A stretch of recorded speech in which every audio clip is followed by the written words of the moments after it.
The purpose of provocation is to get students curious about the topic by asking them to withhold their judgments. This means identifying assumptions and biases and to not make any conclusions without exploring deeper. For example, a common statement is that robots will take away all jobs from people.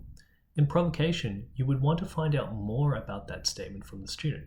Where did they first hear it? Is it their own observations? Do they believe all jobs will be affected by robots? And why? As you can see, the purpose here is to get students curious about wanting to explore the topic deeper, rather than trying to answer any of the questions. Down over here, we introduce Industry 4.0. This is the fourth industrial revolution, which is where we are currently experiencing it. Watch the video here to go through what Industry 4.0 is, and students will encounter some of the keywords we'll be using throughout the program.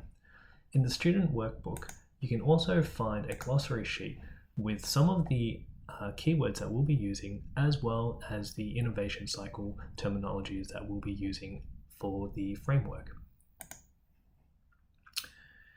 Here are some statistics that can be confronting to students as well.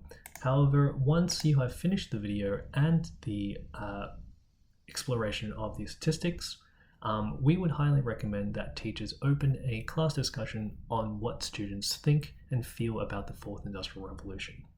Some good prompting questions can include, are students worried? Do they believe all jobs will be lost? And what do they know about the past revolutions?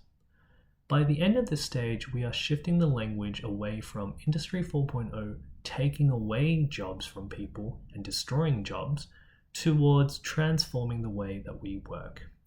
You can also find the same statistics in the student workbook on page 5.